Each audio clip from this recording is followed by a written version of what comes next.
विधानसभा चुनाव में 4 बार शिकस्त पाने वाले निर्मेश मंगल जी की पत्नी आज हमारे साथ मौजूद है। 2007 से 2017 तक 3 बार बसपा से ये टिकट लेकर लड़े हैं चुनाव, लेकिन हार का सामना करना पड़ा है। लेकिन 2017 के बाद 2022 में ये फिर निर्दलीय चुनाव लड़े और फिर उसमें भी शिकस्त का सामना इनको करना पड़ा है। और दूसरी बात आपको बता दें, अब ये आजमा रहे हैं निकाय चुनाव को। निकाय चुनाव में क्या होंगे इनके वादे और क्या इनको मर्सी वोट जनता देगी आई या नहीं, उस पर बात करते हैं। मैडम, किस बात के लिए आप निकाय चुनाव में आई और निकाय चुनाव में क्या विकास करेंगी आप? मैं निकाय चुनाव में नगर पालिका का सर्वांगीण विकास करूंगी। यहाँ की जो भी समस्याएं हैं, चाहे वो नाली हो और रास्ते की समस्या हो, और जो भी समस्या होंगी उनका मैं पूरा का पूरा समाधान करने की कोशिश करूंगी। क्या जनता इस बार भी आपको मर्सी वोट देगी? जी हाँ, बिल्कुल देगी। मुझे पूर्ण विश्वास है कि जनता हमें जरूर वोट करेगी। 4 बार आपने विधानसभा चुनाव में आपने चुनाव लड़ा है और 4 बार विधानसभा चुनाव लड़ने के बाद आप फिर निकाय चुनाव में आई। निकाय चुनाव में आजमाने का क्या मतलब है कि विकास का मुद्दा आपका लोकसभा या विधानसभा से हटके सीधे निकाय चुनाव में आ गया है? देखिए, शुरुआत तो छोटी चीजों से ही होती है ना। हमारे पति अपना काम कर रहे हैं तो मैं अपना काम करने के लिए उतरी हुई हूँ, और मैं भी पढ़ी लिखी महिला हूँ। मेरा भी एमएड नेट पीएचडी है, इसलिए मैं चाहती हूँ कि शुरुआत मैं शुरू से ही करूँ। जनता के बीच में आप जा रही हैं, तो जनता क्या कह रही है आपसे? जनता के बीच में जनता का पूर्ण सहयोग मुझे मिल रहा है। जीतने के बाद सर्वप्रथम आपका पहला विकास क्या होगा जो जनता आपसे देखना चाहती है? जनता को सबसे पहले चाहिए होगी, जो वो रास्ते खराब हैं या नालियाँ नहीं है, बहुत पानी भरा हुआ है नालियों में, तो उन सब चीज़ों को सही करना सबसे पहला मेरा कार्य रहेगा। क्योंकि जो भी वहाँ पे सबसे बड़ी गंदगी की जो समस्या होती है, जो चलने फिरने में प्रॉब्लम्स आती है, उन सबों को दूर करना मेरी समस्या क्या रहेगी। आपके नज़र में 5 साल में विकास हुआ है नगर पालिका में? मुझे तो कुछ नहीं समझ आता है। आपके नगर पालिका में 5 साल में कुछ विकास हुआ है? मुझे नहीं मालूम है, ऐसा आप कुछ अगर मुझे जीत नहीं दिखा, अगर क्योंकि आज के न्यूज़पेपर में ही मैंने देखा है कि बहुत भरी-भरी सी नालियाँ हैं और बहुत ज़्यादा गंदगी है, जिसको कि नहीं होना चाहिए वहाँ पे उस समय तो। जीतने के बाद आप सर्वप्रथम किस विकास के मुद्दे को आप सर्वप्रथम वरीयता देंगी कि जनता आपसे खुश रहेगी? तो जनता को चाहिए सबसे पहले तो पानी की समस्या दूर होनी चाहिए, बिजली आनी चाहिए प्रॉपर, और क्या कहते हैं, नालियाँ सही होनी चाहिए, रोड सही होनी चाहिए। तो मैं पूरा ध्यान इन सब चीज़ों पे शुरुआत पे ही दूंगी कि पहले ये सारी चीज़ें सही कुछ हों। दिन पहले बसपा छोड़कर सपा में आए, शामिल हुए श्रवण पटेल जी, और सपा में एक प्रस्तावक भी हैं निर्मेश मंगल जी के। इनसे बातचीत करते हैं, बसपा आपने क्यों छोड़ा? बहुत बहुत साधुवाद आपको, आपके चैनल को, आपने मुझसे बात करने की कोशिश की है।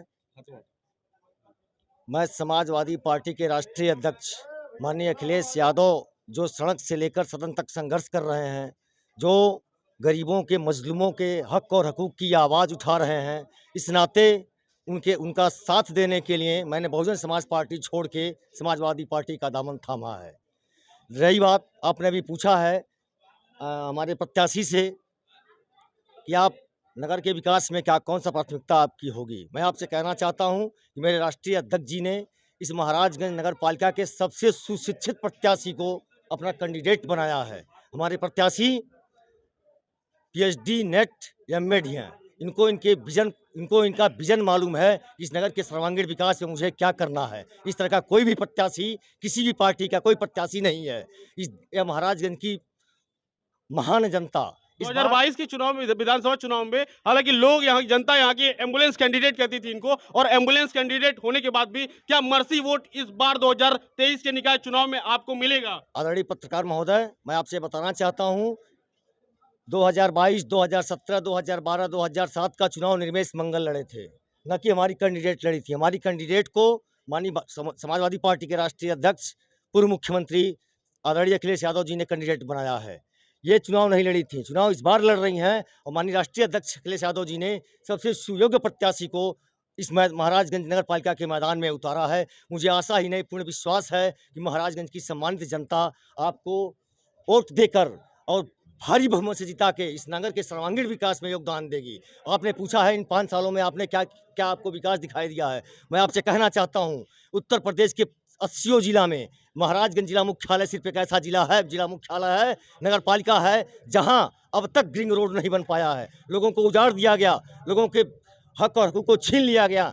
गरीबों को उजाड़ के बाहर फेंक दिया गया। हम इसकी चिंता सबसे पहले करने वाले लोग हैं।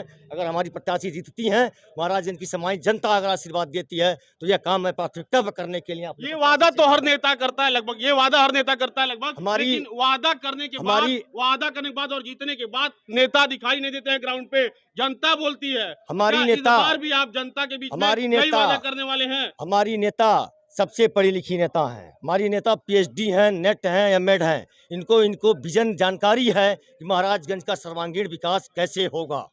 जनता को क्या कह रहे हैं कि जनता आपसे आकर्षित हो जाए, या फिर एम्बुलेंस कैंडिडेट का ही वही सहारा लेंगे? आप गलत क्वेश्चन कर रहे हैं। एम्बुलेंस कैंडिडेट नहीं है हमारी। एम्बुलेंस कैंडिडेट जो चुनाव लड़े थे निर्मेश मंगल अलग हैं, और ये हमारी कैंडिडेट अलग हैं।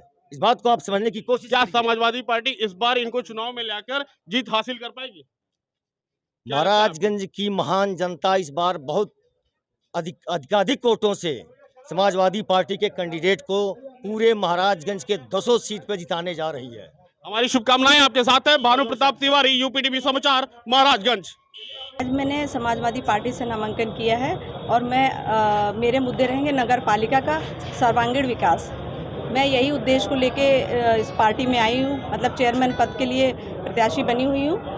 और मेरा यही मुद्दा है कि जो हमारी महाराजगंज नगर पालिका की जनता है, उनकी जो समस्याएं हैं, जैसे कि नाली हो गई, स्वच्छता की समस्या है, रोड की है, और बहुत सारी जो भी समस्याएं हैं, मैं उनको पूरा करने का कार्य करूंगी। बस एक बार मुझे मौका दे के देखें, कभी निराश नहीं करूंगी। आप जनता के बीच जा रही हैं, कितना समर्थन जनता का?